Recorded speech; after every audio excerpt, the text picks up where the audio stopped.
Good evening, everybody.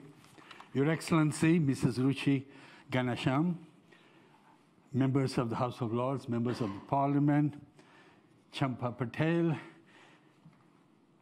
members of Indian Professionals Forum, and dear friends. It gives me a great pleasure to welcome you all to the Chatham House and to the event on UK-India collaboration. Our special welcome is to the new High Commissioner, Her Excellency Mrs Ruchi Ghanashyam, who kindly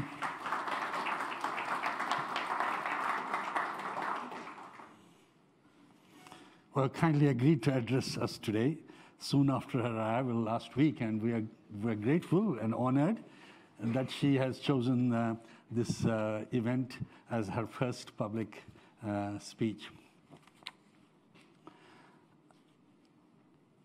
Madam, we are grateful to you for your presence, and we convey our best wishes for your successful stay in UK. As most of you know, she served as Secretary in the Ministry of External Affairs in Delhi and was High Commissioner of India in South Africa, in Ghana, and has served in almost all regions of the world, including United Nations. Having also served in Brussels, she probably has a good idea of what is going to be outcome of the Brexit talks. High Commissioner, as you're aware, Indian Professionals Forum is a young organization, only a year old. It was launched last year on 22nd November by your predecessor, High Commissioner Sinha. Given the increased role of Indian diaspora in every walk of the British economy and society, it was felt important to set up an organization which will help in promoting the contribution of Indian diaspora. The Brexit debate also accelerated its creation, as there was need to further strengthen the India-UK partnership with diaspora as a link. Indian professional diaspora constitutes a big middle of the Indian community in UK, working in every sector of the economy, including business, academics, financial services, banks, governments, law firms, defense, police, and every other profession.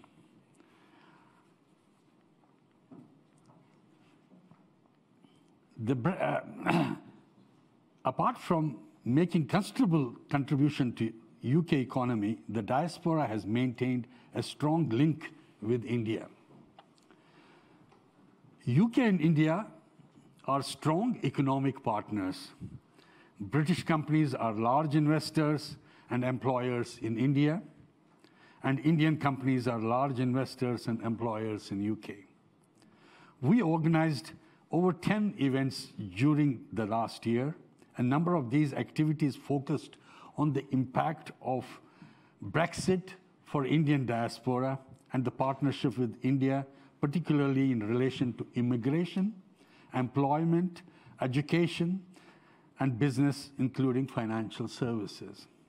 We concluded that Brexit or no Brexit, UK and India will remain as strong partners, and UK will continue to be a location of first choice for Indian businesses and tourism.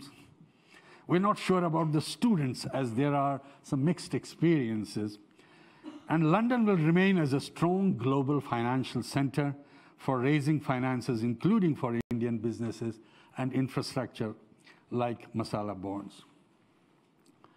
We hosted delegations from 3 states, Haryana, Gujarat, and Tamil Nadu, and facilitated a number of MOUs between these states and the British companies.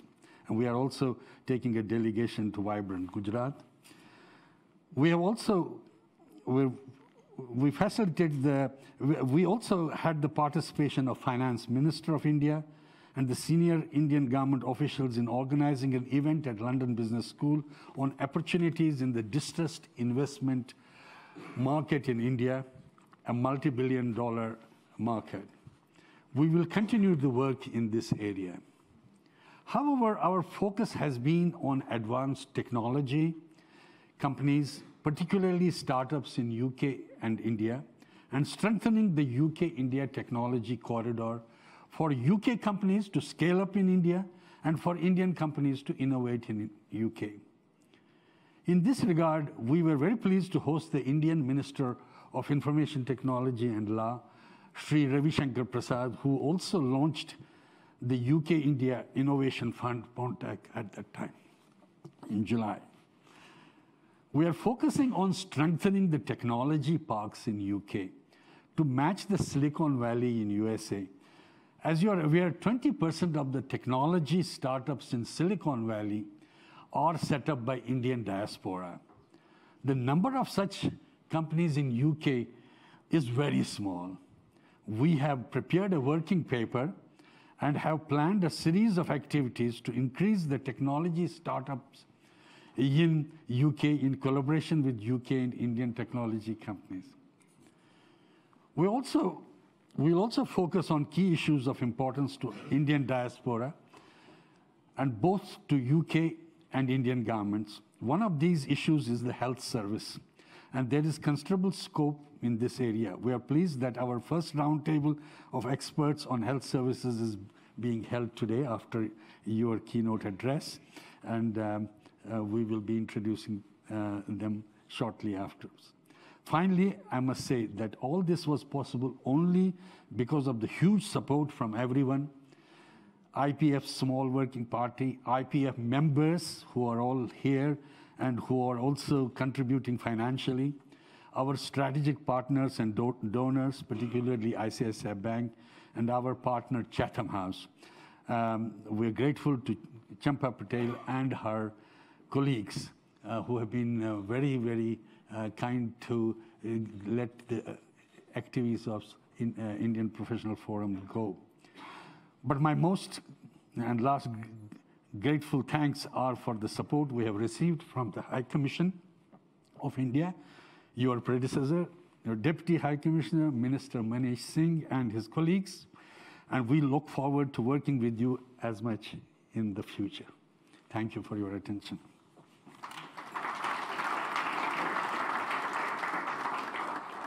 May I, Your Excellency, invite you to deliver the keynote address on UK-India collaboration, opportunities and challenges. Thank you so much.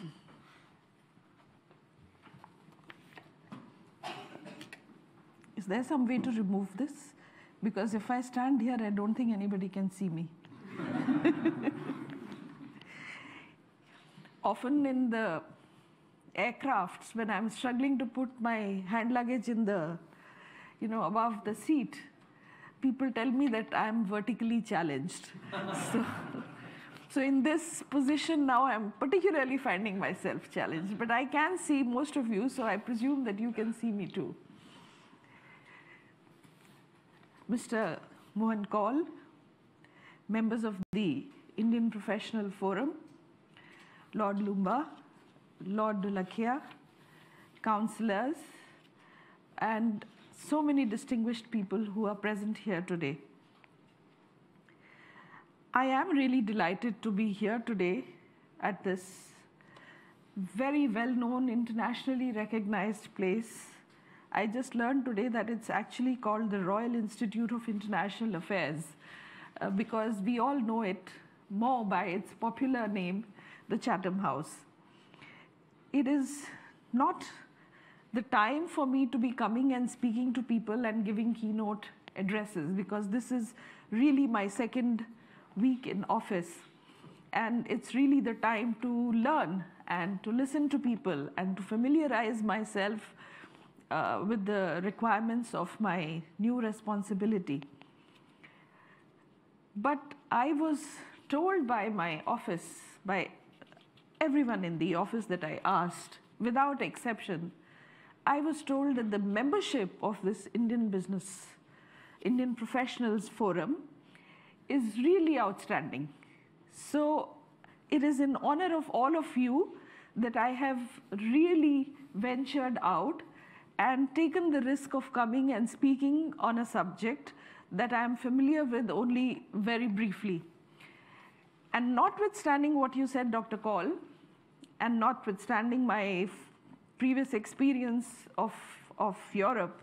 From my job in Delhi, I can assure you that I don't have any idea how Brexit is going to work out. And I'm sure that all of you sitting here probably can do a lot more to enlighten me rather than the other way around. So I am actually beginning to wonder why you should actually be even sitting here to listen to me. And you must be wondering about that as well. Well, I have a few brief remarks, which I have tried to focus as much as I can on India, which is at least a subject that I am more familiar with. And I hope that the panel discussion that follows thereafter will give you much more food for thought that obviously all of you, being of the caliber that you are, will be looking for. So let me, before I say anything, thank you, Dr. Kaul, and thank all of you for coming here today and for giving me this opportunity. I don't think I say anything new if I say that India has emerged as the fastest growing major economy in the world and is expected to be among the top 3 economic powers of the world in the foreseeable future. Backed by our strong democratic traditions, we are very proud that our development, the economic development, has taken place in an atmosphere of democracy, freedom, and human rights. Our GDP, India's GDP, is estimated to have increased 6.6% in 2017-2018 and is expected to grow 7.3% in 2018 and 19. The last April to July quarter of 2018-19, the GDP grew by 8.2%. India's $2.6 trillion economy surpassed France's economy in 2017 to be the world's 6th largest, and we are racing with the UK, trying to overtake, as per World Bank data. India's foreign exchange reserves were $400.49 billion in the week up to September 14, 2018. This is as per the data from Reserve Bank of India. The performance on the ease of doing business, World Bank's ease of doing business index, has been really notable and has been noticed, because India, well, in the last year we climbed, the last ranking we have climbed 23 places, and we have reached 77 among the 190 countries surveyed. But the year before that, if I'm not mistaken, it was 30 ranks, and before the year before that as well, we had climbed, I think, 10 positions. So with that, India is the only country to rank among the top 10 improvers for the 2nd consecutive year. And that is something, again, is a result of the focus on trying to make India a more friendly, more welcoming place for businesses and investors wanting to come and do business in India. As PM May talks of a global Britain, you will find in India an increasingly global India, a global India that is youthful and dynamic, but also true to its great history and culture, a global India where commerce and culture, modernity and history sit comfortably side by side. India-UK relations have never been closer. Following the visit of the Prime Minister of India, Nahendra Modi, to UK in April 2018, I had the privilege of being part of that delegation, but unfortunately I covered only the Commonwealth and not the bilateral part. The bilateral strategic partnership and growing convergence on a number of geopolitical and strategic issues have been further strengthened in the last couple of years.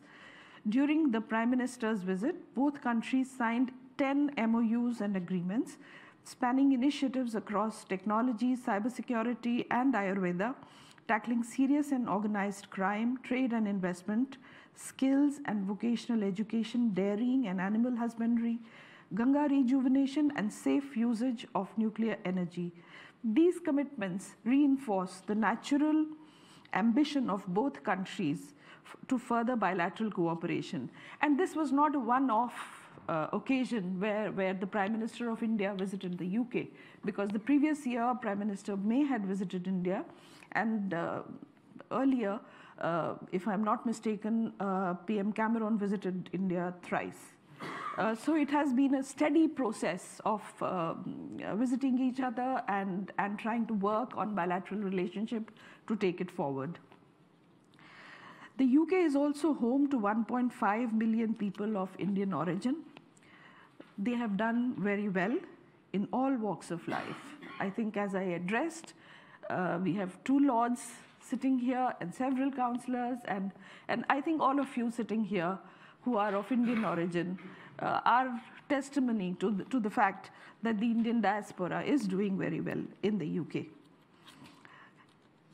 I think the achievements of the diaspora and the manner of integration in the UK society are a source of pride for Britain and as also for India. In India, we are extremely proud of our diaspora and its achievements abroad. We often talk about, people often talk about, and also in India people talk about India's demographic dividend. But perhaps we have to start thinking of the diaspora dividend, because the diaspora makes enormous contributions in building relationships and in strengthening ties with countries in which they are located. They are living bridges, as they have often been called, and therefore are a great source of strength to bilateral relationship. Our economic relationship has been strong. There's great potential for growth in both goods and services. Our bilateral merchandise trade has been in the range of $14.5 billion. It has, of course, a large potential to grow, and I think that is something that we would like to be focusing on. The trade in services has been $12 billion. And again, I think we have to try and see how these figures can be improved even further. UK is among India's major trading partners, and during the year 2017-18, UK ranked 17th in the list of India's top 25 trading partners. When it comes to investment, both of us obviously show a great interest in the other. UK is the 4th largest inward investor in India after Mauritius, Singapore, and Japan, with a cumulative equity investment of $26 billion between April 2000 to June 2018. It accounts for around 7% of all foreign direct investment into India. So it's a very important investment partner for India. India continued to be the 4th largest investor in the UK and emerged as the 2nd largest international job creator, with Indian companies having created over 105,000 jobs in the UK. The High Commission of India runs a program called the Access India Program to facilitate UK SMEs to establish their manufacturing bases in India. Such steps will only boost our commercial and economic ties further. I think Dr. Kaul mentioned the masala bonds. So currently there are 24 rupee denominated masala bonds listed on the London Stock Exchange, which have raised $5 billion US dollars. There are also $8 denominated Indian bonds that are listed on the London Stock Exchange. Some of the institutions listed on the London Stock Exchange are National Thermal Power Corporation, the NTPC, the National Highways Authority of India, NHAI, India Railway Finance Corporation, IRFC, Indian Power Finance Corporation, Indian Renewable Energy Development Agency, and a host of others. During the 9th Economic and Financial Dialogue that took place in April 2017 in India, an early market engagement for the India-UK fund, joint India-UK fund, namely a green growth equity fund, which aims to leverage private sector investment from the City of London to invest in green infrastructure projects in India, was launched. Additionally, National Infrastructure Investment Fund was set up, wherein both governments will invest up to £120 million each, totally £240 million in the joint fund, and it aims to raise around £500 million and more. Our relationship is both special and really deep. One of the greatest strengths of the UK-India relationship is our familiarity with one another. The first time I came to London was when I was posted on the continent of Europe, where, of course, English was not the spoken language.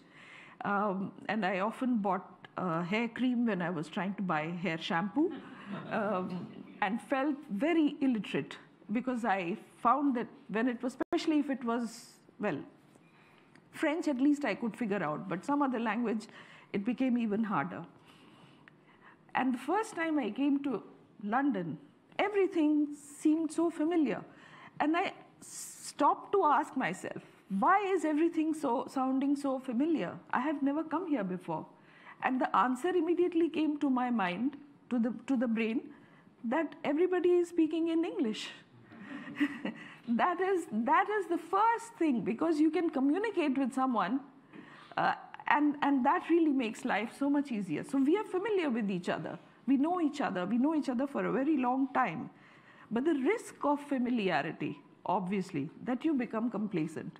So it is important that while we know each other well, while we want our relationship to be built stronger and stronger, we remain conscious of the need not to be complacent and to always set the bar high for ourselves. So that is the important part for us.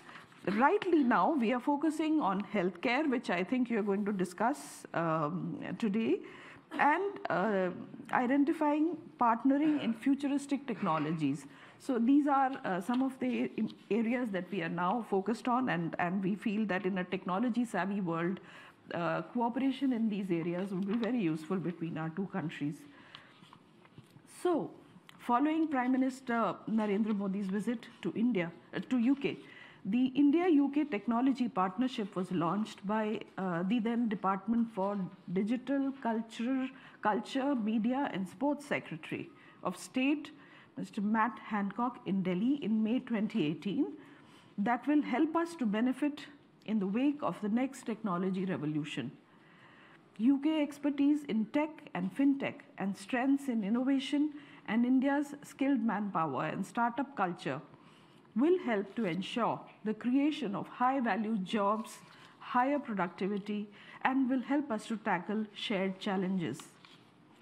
The development of a UK-India technical hub in the British High Commission in Delhi is aimed to bring together a team of experts in the British High Commission in Delhi and to work to increase tech investment and exports. UK and India's tech trade associations, Tech UK and NASSCOM, have also announced that they will work together through a new UK-India Tech Alliance, bringing senior tech leaders together to collaborate, help develop policy, and encourage innovation. So these are some of the areas for our work together in the future. We also witnessed UK joining the International Solar Alliance during the visit of Indian Prime Minister to the UK.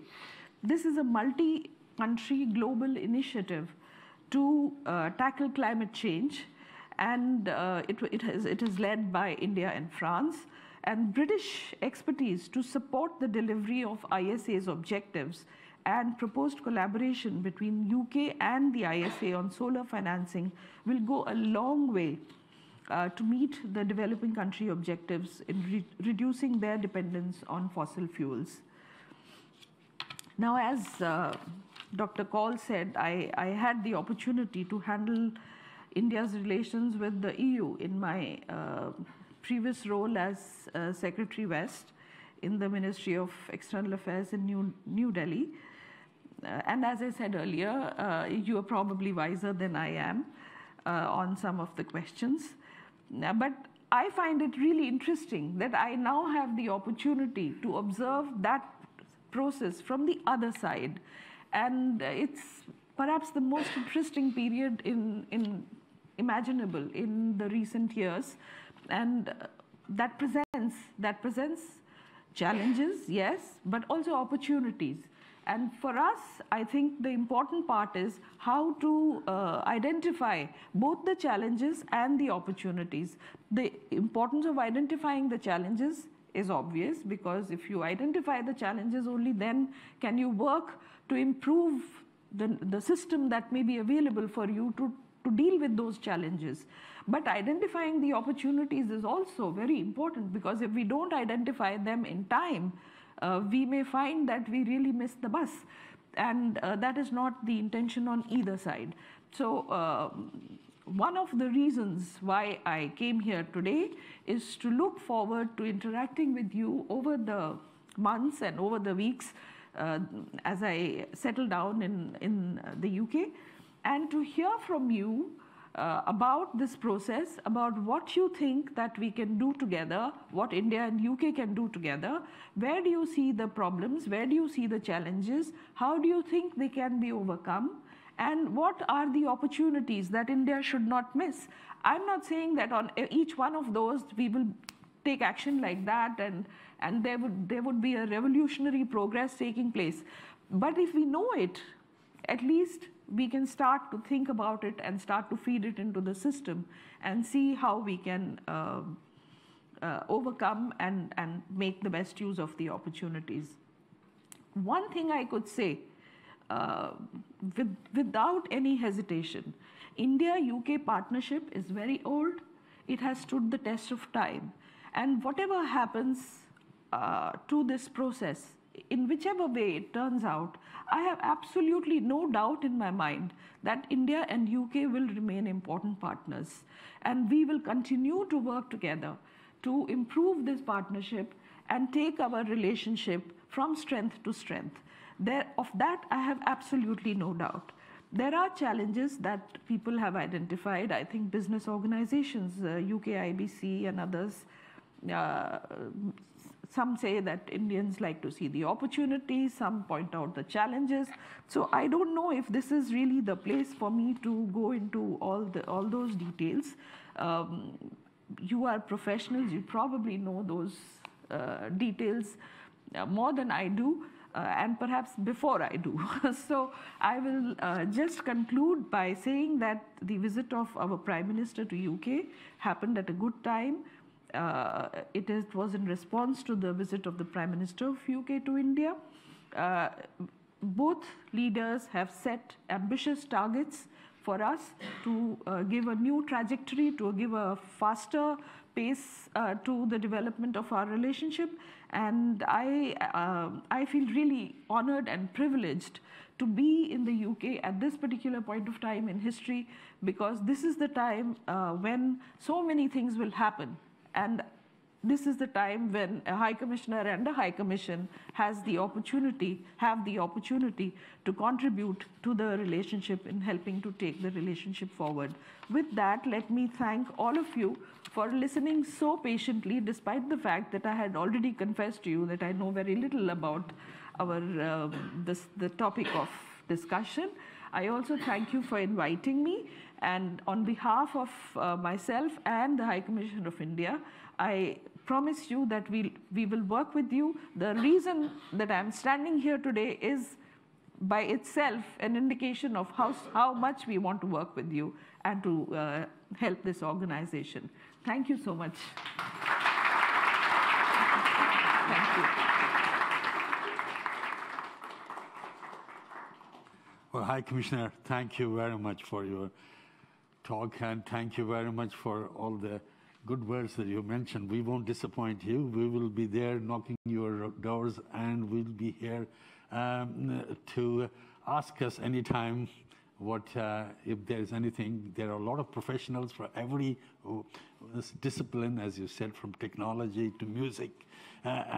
So we are here to work with you in partnership and to help anything we can do in strengthening the UK-India partnership. And thank you once again to come here with us. And I hope you can stay for some more time, listen to the discussion, and the number of them would like to meet you while you're here. So may I request you to come down, and Champa, would you come up and introduce your panel and manage your panel, please? Thank you.